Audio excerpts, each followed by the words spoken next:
Okay, here's the parts you need to make your own LED lights that will run off a AA battery, which you've got right down here. 1.5 volts DC AA battery. Got an LED, 100 ohm resistor, a 2N2222A transistor, and a bifilar coil. We're going to make this bifilar coil here out of this 3-foot strand of wire, which I'll show you how to do right now. Okay, hey everybody, here's Dave. He's going to help me film this wrapping of a bifilar coil. Right down here. Hold that. We've got about 3 feet of wire. I'm 6 feet tall, so can you bring this up? You just take it from my fingertips to the center of my chest, and that's about 3 feet, you know, for reference. Anyways, if you're a little bit shorter, go there and a bit more. It should work with less than 3 feet, but it's a good starting. So basically, and can you point it down at the white so that I can get the contrast? Yeah. Basically start, if your fingers are really fat, use 2 fingers. If their fingers are skinny or medium, use 3 fingers. If you're really skinny, then use 4 fingers. And make a coil that's about like that. So you're basically just wrapping it around. And then what we need to do is to take that and twist it. It'll twist in one direction really easy, and the other direction it won't. Find the direction it twists easier in, and fold it in half. Then you end up with something like this, and if I get a pen or something.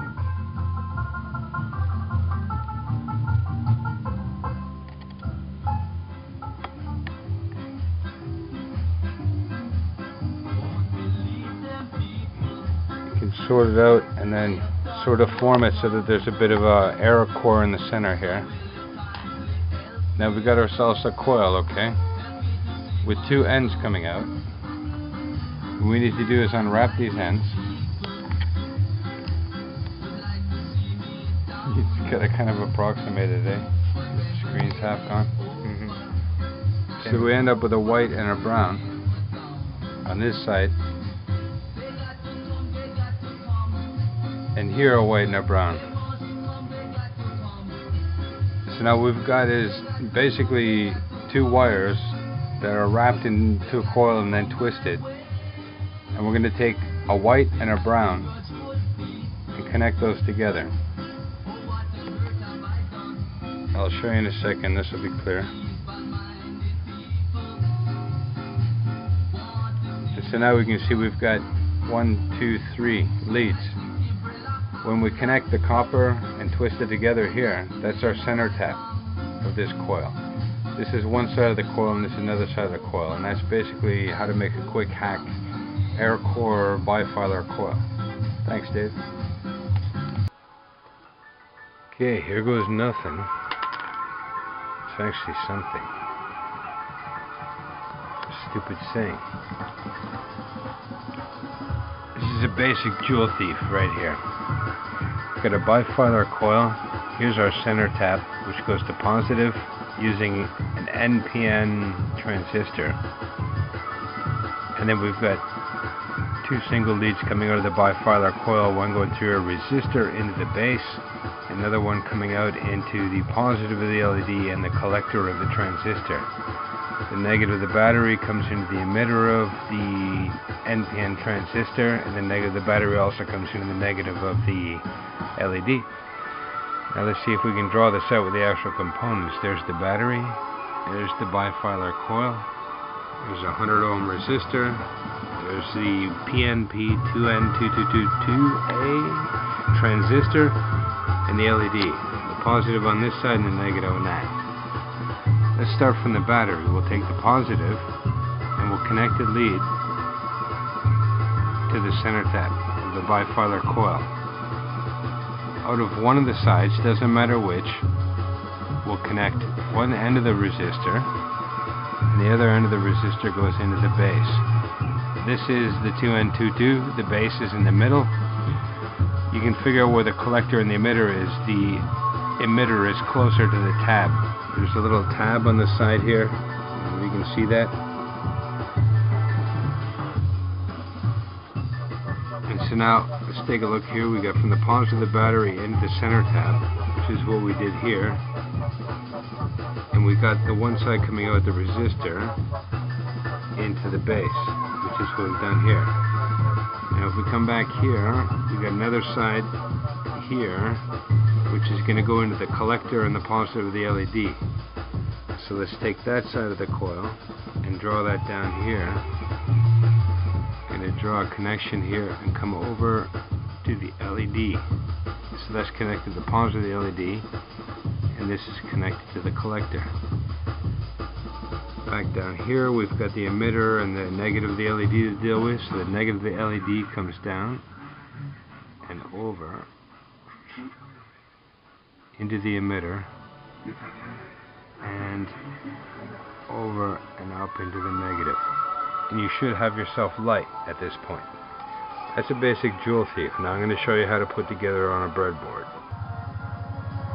Okay, let's put this onto a breadboard. Basically what we're going to do is take all these components and mount them on this here, which is called a breadboard. The breadboard is an interesting little unit. We've got two rails on the outside, a red rail and a blue rail. You see how there's the bottom blue goes all the way across, the top red goes all the way across. So if I connect something from here to there in the red row, they would be connected. Same goes for this top row here. These middle rows are connected in fives this way and not connected across. So there's two rows of 5 channels going up and down. What we're going to do is to plug the battery negative into the negative rail, the emitter into the negative rail, the blue, and the LED negative into the blue. And we're going to connect the positive LED and the collector into this part of the coil, this green lead, and the white lead's going to come in from the resistor into the base, with the positive going into the positive of the battery. Now watch this, it's not that hard.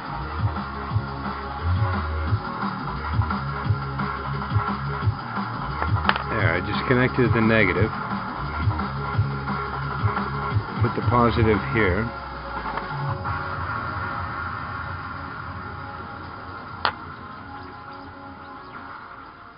then we'll take the coil, positive there. Now we need to hook one side of the coil through a resistor.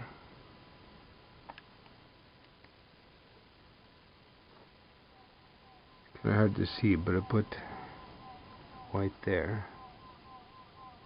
And that's going to come into the base of the transistor, which would be, let's call it pin 45 here.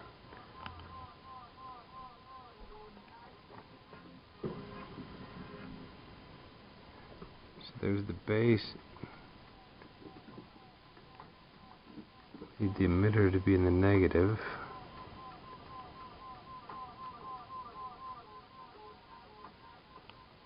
It's kind of tricky. Hang on a sec.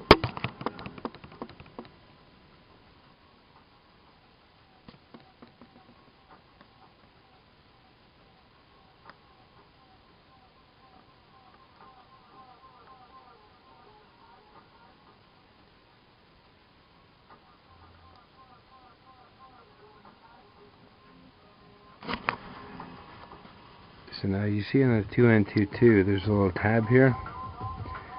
This is the emitter, the middle is the base, and the other side is the collector. I've got the collector coming in where the resistor is supposed to be. The other side of the coil is still left free. Where does that go? That goes...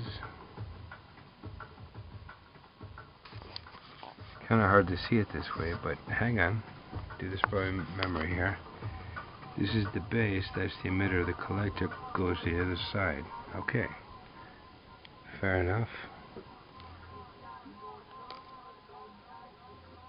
Actually the resistor is coming into the base. And then the collector gets connected to the other side of the coil here.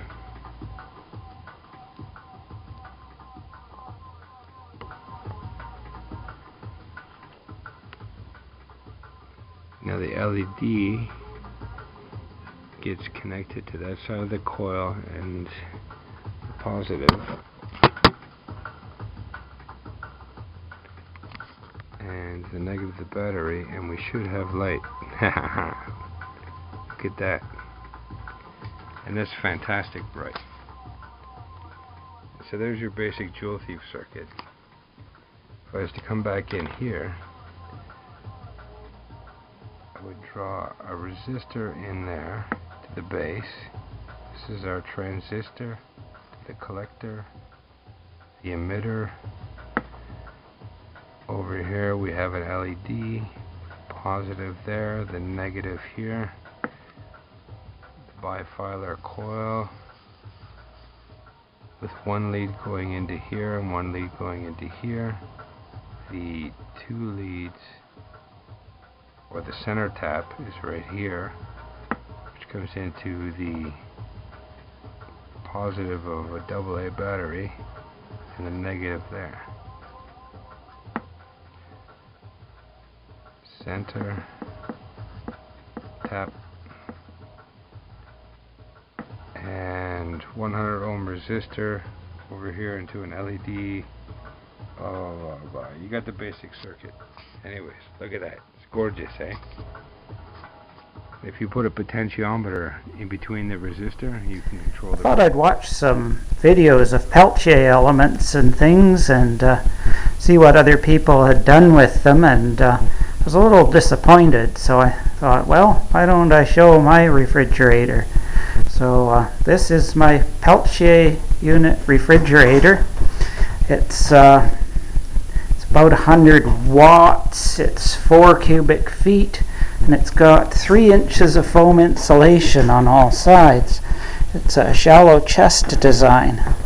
So here we have the sides with all their insulation, foam. It's just basically made out of foam. It's got Naugahyde vinyl, sort of vinylized cloth covering, and a skirt also with the covering. And it's got a Peltier element that originated as a Peltier camping cooler.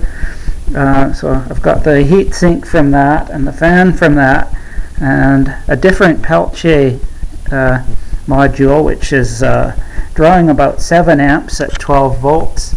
That's plugged into my CAT standard 12 volt socket, plug and socket, which the design is on thingiverse.com for 3D printing.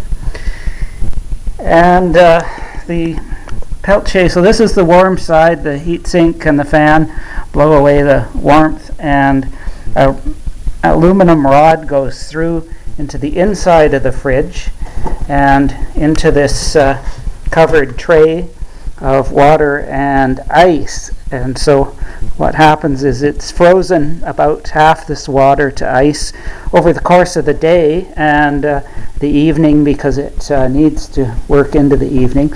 So while the solar collector is collecting during the day, the fridge is on, and at night, when the solar collector isn't working, the fridge is off and the melting ice keeps it cold. Right now we're sitting here just below the ice compartment at about 2 degrees Celsius, and got a bunch of food in here and stuff. And I'm working on other Peltier things too, and thermoelectric generators. So this is using 100 watts, as I said, and of course with the shallow chest design, everything you want is mostly accessible compared to a regular fridge where you have to reach behind everything and get it out somehow from in front. And of course, as with all fridges, the less you have in there, the easier it is to get stuff out. But there's not too many things on top of too many other things. And now this, I mentioned this was 100 watts, and it's using about a kilowatt hour a day, running 10 to 12 hours. And I'm going to replace this 7 amp Peltier module with 2 7 amp Peltier modules electrically in series and thermally in parallel with each other, because I've just been reading the data sheets, and it looks very much like as you decrease the drive to the Peltier modules, the efficiency goes up and the coefficient of performance goes up. So with two in series electrically, you're driving them much less. The heat pumping, surprisingly, hardly goes down at all, even though you're drawing half the current, because half the voltage is lost across each Peltier unit.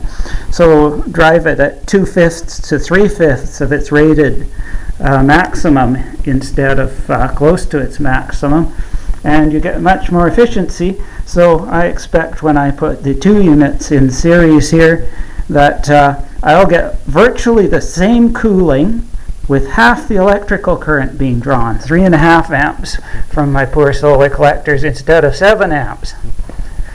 And I think that's pretty remarkable, and it has more applications in Peltier element heat pumps for heating rooms in the winter. Coefficient of performance at sort of above freezing temperatures is likely to be about 2 or maybe even a little better. So instead of putting in a 400 watt electric heater and getting 400 watts of heat out, you will put in 200 watts of electricity and get 400 watts of heat out using your Peltier heat pump, which will require one little aluminum rod, or maybe 2 rods with 2 holes drilled through the wall. So anyway, I've gone on, and all I was talking about was all I started talking about was my Peltier Element refrigerator, and there it is, made last summer.